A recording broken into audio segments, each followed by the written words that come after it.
Breaking news on the American reporter being held in Iran for more than a year on spying charges. We're learning this morning that Jason Rezaian has been convicted. ABC's Brian Ross is here with the latest. Good morning, Brian. Well, good morning, Robin. The conviction of the Washington Post reporter Rezaian as a U.S. spy is being denounced this morning by his editors as an outrageous injustice.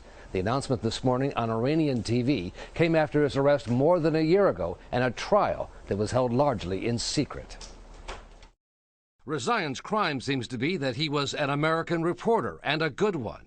He is accused of espionage for, among other things, providing up-to-the-minute news from Iran and writing reports for the Washington Post that factions inside the Iranian government considered biased.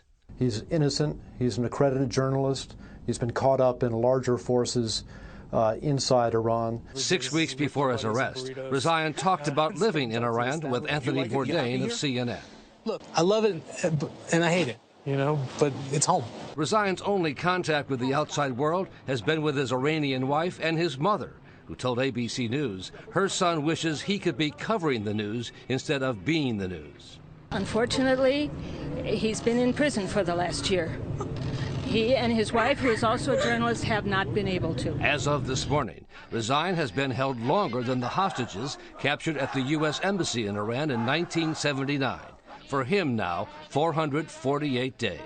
Jason's been isolated. He's been held. He's been interrogated for weeks and weeks on end. But they don't have any evidence that they can use against him. In addition to Rezaian, Iran is also said to be holding 3 other Americans. An American pastor accused of spreading Christianity, Saeed Abedini, a former Marine accused of espionage, Amir Hekmati, and a former FBI agent who disappeared in Iran 8 years ago, Robert Levinson.